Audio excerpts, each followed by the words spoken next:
Hello po sa inyong lahat mga ka-crypto. Ako po si Pinoy Crypto Trader at sa video na ito ay atin pong pag-uusapan ang tungkol sa balitang ito kung saan ayon po rito ay Ethereum price can soar to $5,100, top analyst hints. Kaya yan si Ethereum, yung kanyang presyo raw po ay posible raw pong umangat hanggang sa $5,100.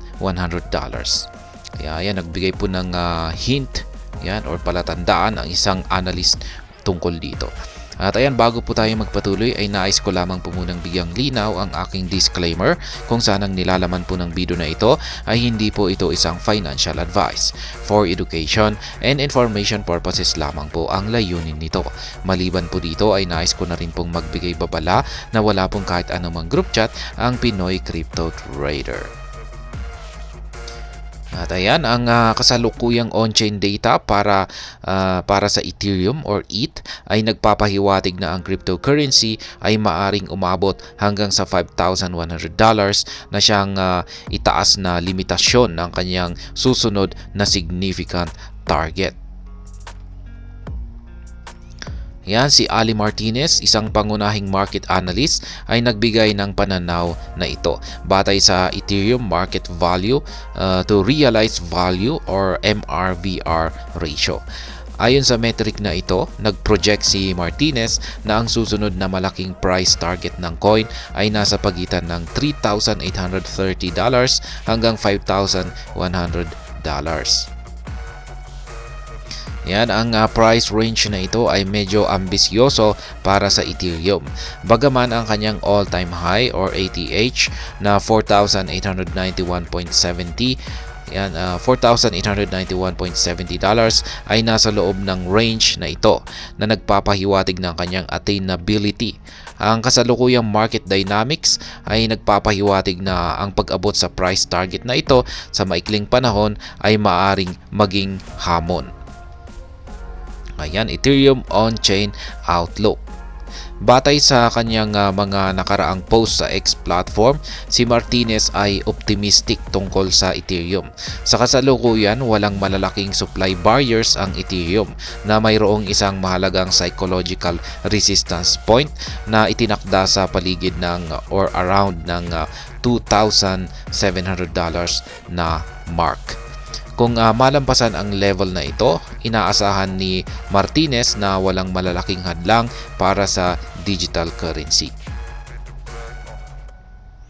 Yan, sa oras na inilabas ang balitang ito, ang Ethereum ay nag-trade sa $2,399.10. Isang pagtaas ng higit sa 4% nitong nakalipas na 24 oras. Ang market cap ng coin ay tumaas ng 4% sa $288.4 billion at ang kanyang trading volume ay tumaas ng 60% sa $10.9 billion.